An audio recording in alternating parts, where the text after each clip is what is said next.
Je n'ai pas de courage qui me pousse à parler de choses dont je ne parle pas. C'est pas du courage, c'est du désir de fouiller un domaine qui n'est pas exploré.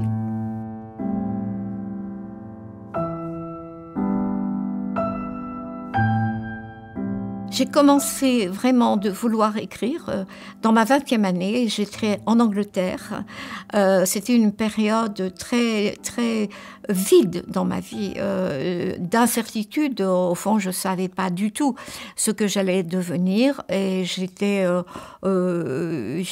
boulimique. Enfin, bref, comme les filles à un certain moment de leur vie sont très, très mal sans pouvoir assigner une cause à leur mal-être. Et je travaillais au pair dans une famille et je n'ai plus vraiment je veux dire comment tout cela est né, mais ce que je sais, c'est qu'à un moment, je me suis dit, je vais écrire un livre. Voilà. Et j'ai commencé, mais ensuite, je me suis arrêtée. Et je n'ai plus ces épreuves-là, mais j'ai repris lorsque j'ai été étudiante et avec le désir vraiment d'écrire. Et toutes mes correspondances avec des amis me sont marquées par ce désir-là que je trouvais à la fois, je veux dire, normal et en même temps dont je voyais qu'il était assez exceptionnel dans le milieu dans lequel j'étais, le milieu des étudiantes en lettres, en langue. C'est-à-dire, moi aussi, je voulais avoir mes examens, mais j'étais aiguillée par le désir d'écrire.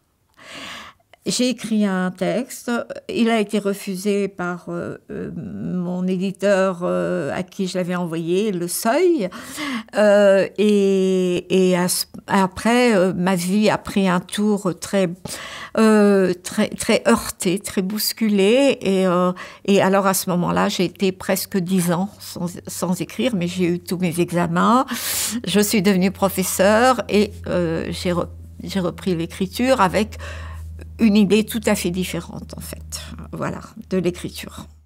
La classe sociale, mais il y a quelque chose presque, je dirais, de plus profond, comme si ça venait du Moyen-Âge, que jamais on ait pu avoir un peu de culture, un peu de richesse, rien. Effectivement, les sans terre, les sans argent, les sans culture.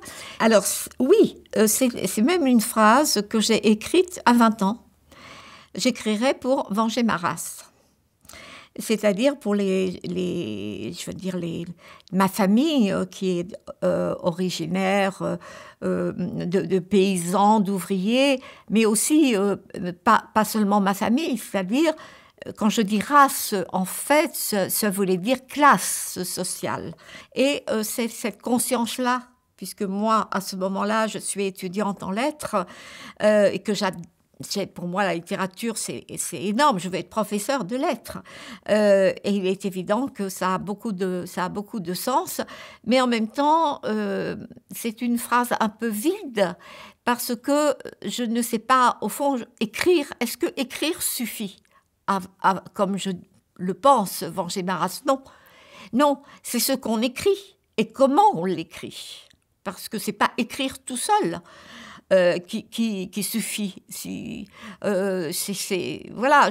Donc, en réalité, je mélangeais un peu le destin individuel, comme si mon destin individuel pouvait rejaillir sur ma famille, sur ma classe sociale.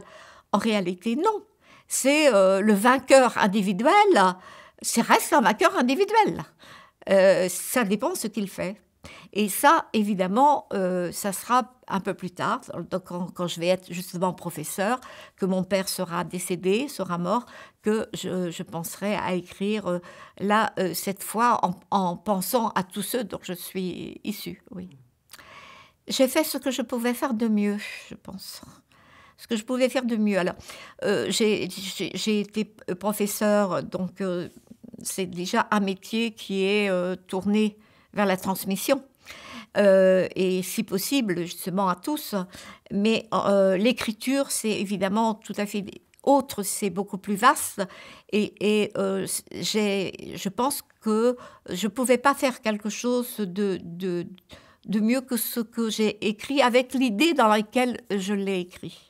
J'ai écrit avec effectivement cette pensée que lorsqu'on écrit, que l'écriture est politique.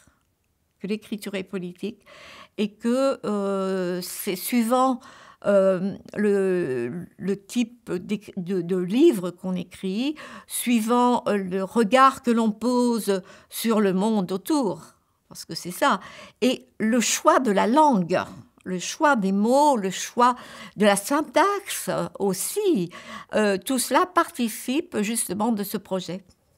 Justement, votre style, qu'on a souvent remarqué, d'où vient-il ? Il vient d'une réflexion. Il vient de la réflexion que j'ai commencé par avoir une écriture qui était très violente. Et en fait, j'ai ensuite analysé cette écriture comme étant, au fond, la marque encore de, on va dire, l'aliénation, si vous voulez. C'est ça, c'est-à-dire la colère. Voilà, la colère. Je vais mettre en parallèle avec ce qui se passe en France, mettons, au moment pour la réforme des retraites. Il y a eu beaucoup de manifestations. Eh bien, la colère, c'est le signe, effectivement, c'est le signe qu'on est impuissant quelque part.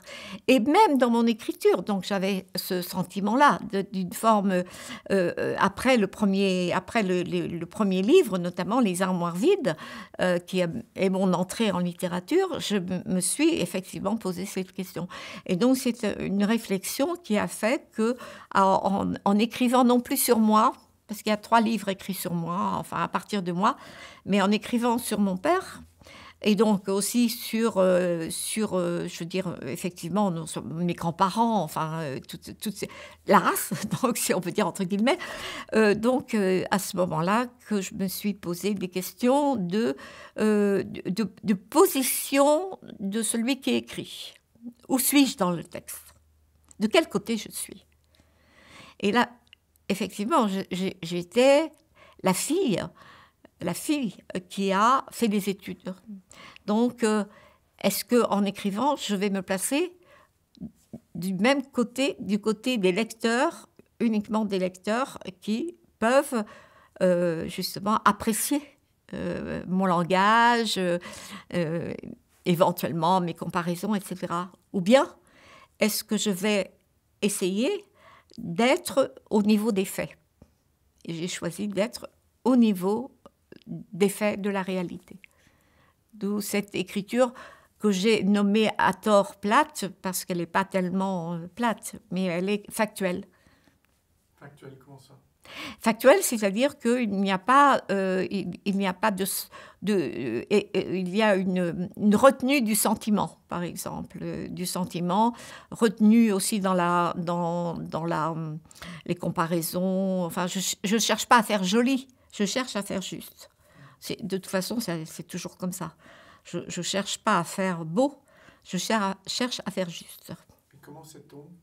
Comment le sait-on ? Alors, effectivement, c'est là où il n'y a pas d'objectivité quand on écrit. Bien sûr que non. On reste quand même dans la subjectivité et je reste effectivement dans une sensation. Je sais, alors, en revanche, je sais si c'est juste ou si ça ne l'est pas. Voilà, c'est à peu près.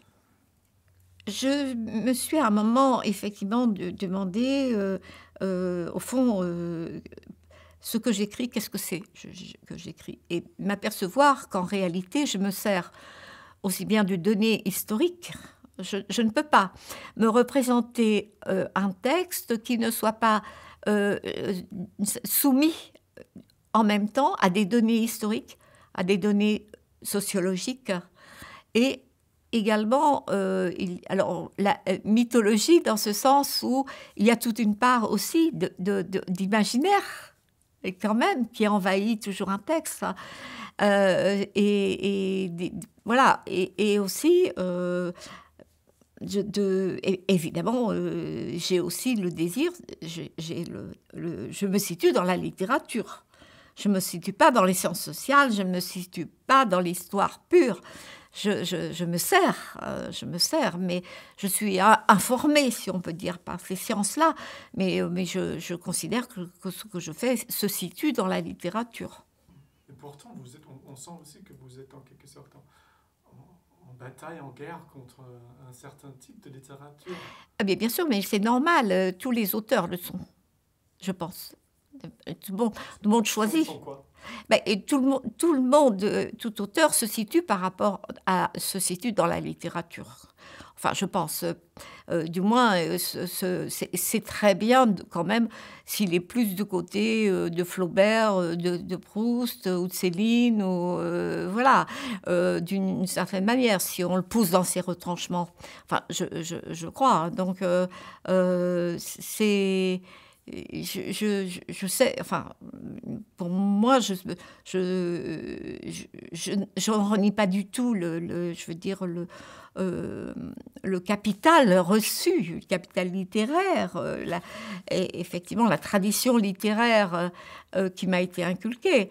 Mais en même temps, il est certain que je cherche pas à reconduire les... Et du coup, vous vous battez contre quoi ? Je me bats pas, je me bats contre rien du tout, mais je veux dire que je sais où je me situe quand même.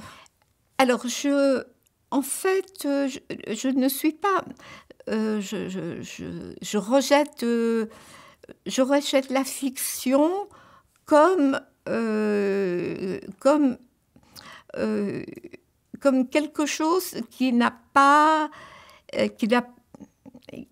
qui ne convient pas à mon écriture. C'est surtout ça. C'est-à-dire que j'ai eu le sentiment quelquefois de commencer le gros livre les années.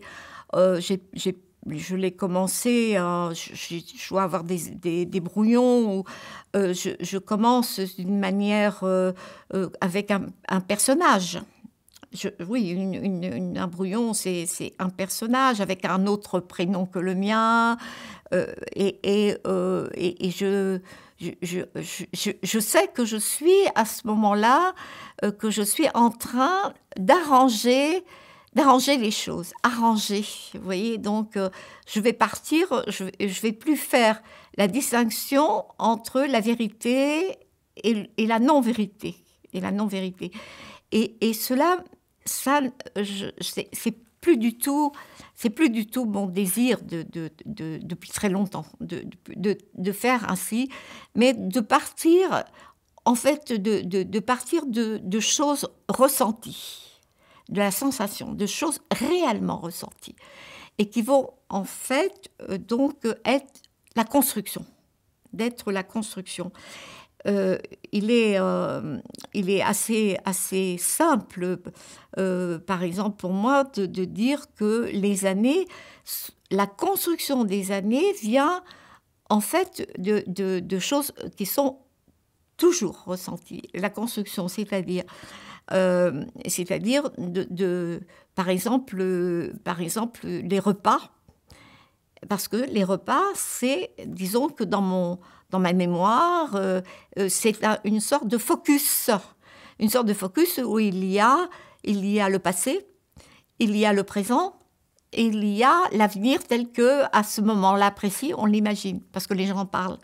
Il y a les nourritures, il y a tout ce qui concerne la vie, parce que c'est un endroit où les gens parlent ensemble. Donc, ça fera partie, vous voyez, ça fera partie de la construction. Pour la photo, parce que les photos, pour moi, comptent beaucoup. Donc, ça aussi, ce sont des éléments qui vont entrer dans la construction du livre, à partir de là. Alors, je pense pas avoir je n'ai pas de courage qui me pousse à parler de choses dont je ne parle pas. C'est pas du courage, c'est du désir de fouiller un domaine qui n'est pas exploré. C'est ça. C'est-à-dire que puisque je l'ai vécu, donc ça existe, c'est humain, alors ça n'est pas honteux. Alors ça sera peut-être un petit peu difficile de le dire, mais puisque c'est quelque chose qui m'a traversée, donc il y a quelque part le besoin, la nécessité de le dire, parce que je pourrais avoir été traversée par quelque chose et ne jamais l'écrire. Et pour moi, c'est une faute. C'est une faute. J'ai la notion de faute qui est liée à l'écriture. C'est-à-dire que la faute n'est pas d'écrire, mais c'est la faute de ne pas écrire. Faute morale? Morale, bien sûr. Morale, oui. Morale et je dirais, vitale, du métaphysique. Enfin, disons, c'est de l'ordre d'être, puisque je suis au monde. Pourquoi suis-je venue au monde? En fait, c'est ça, c'est la grande question, ça. C'est André Breton disait, voilà, pourquoi suis-je venue au monde? Moi, ça m'a frappé. Dans Nadja, c'est la question qu'il pose. Et moi-même, je me la pose. Ces choses-là, alors, bon, il y a l'avortement, bien sûr. L'avortement qui... Alors, ce n'est pas seulement une question personnelle, c'est une question que des femmes, des milliers de femmes, ont eu des avortements clandestins, sauvages, et que la mémoire en est effacée, et que, en plus, dans ma perception des choses, c'était de me dire, bon, moi, c'est en 1964, c'est avec toutes les particularités de ce moment-là. Et donc, je vais décrire aussi donc toute l'atmosphère, etc. Et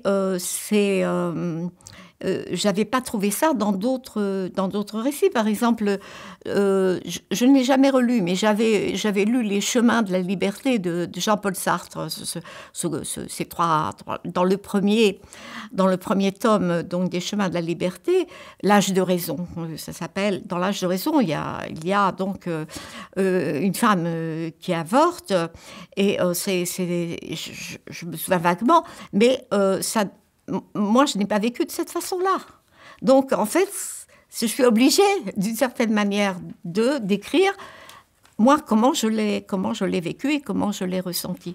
Donc, c'est un exemple absolument de nécessité, ça.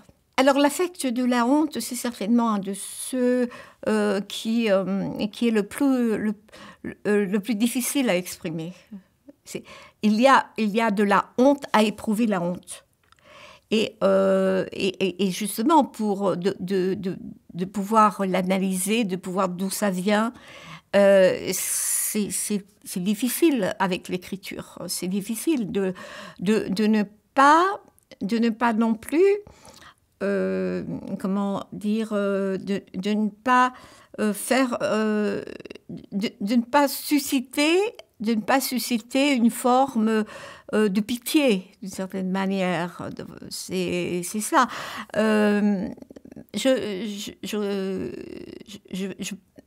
Moi, je me souviens d'un texte que j'ai lu enfant et qui m'est resté très, très longtemps. C'est un auteur français qui s'appelle Alphonse Daudet.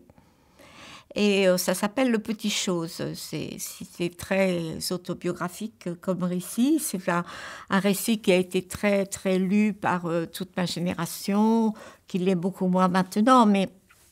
Il y a une scène où le Petit Chose, le héros, il est pion, il est répétiteur dans un collège. Et il y a un enfant qui est boiteux et qui est l'enfant d'une femme très pauvre et qui s'appelle Banman et qui boite. Et il y a donc tout un passage parce que le pion, le héros, il peut pas le supporter, l'enfant. Et donc vous avez, il va obliger la classe, il oblige la classe à marcher très très vite, et le pauvre petit Banban traîne. Et moi j'ai éprouvé, si vous voulez, j'ai éprouvé je me suis mise dans la peau de Banban, la honte d'être laissé par les autres parce qu'on est pauvre, etc. Mais j'ai éprouvé aussi la honte d'avoir commis une mauvaise action à travers le pion qui oblige la classe. Et je crois que la honte, c'est un sentiment extrêmement complexe, et je crois qu'en cela, il m'intéresse beaucoup. C'est un des fondements humains dans les mythes, quand même. Adam et Ève, ils s'aperçoivent qu'ils seront nus et ils ont honte quand ils ont quitté le paradis perdu. Vous voyez, on est dans le mythe, là. Mais la honte est donc, vous voyez, un sentiment qui touche à beaucoup, beaucoup, beaucoup de choses. Mais il y a une utilité aussi à la honte. Il y a une utilité dans certains cas, parce que la honte n'est pas uniforme. On peut avoir honte d'une mauvaise action, comme je viens de parler, pour l'histoire. Je pense que c'est utile. Je pense que pour moi, bien sûr, j'ai donné comme titre au livre donc écrit, enfin le livre, j'ai donné comme titre au livre d'un dialogue, d'un échange avec un autre écrivain, l'écriture comme un couteau. Ça veut dire que pour moi, l'écriture n'a pas une fonction première de faire rêver. Voilà. Mais très certainement d'ouvrir les yeux. C'est un peu ça. Mais je crois aussi aux livres qui peuvent vous faire ouvrir les yeux, mais en même temps rendre heureux. Moi, j'ai le sentiment d'avoir écrit des livres qui ont eu cette action-là, je pense, Passion simple. C'est un livre sur la passion.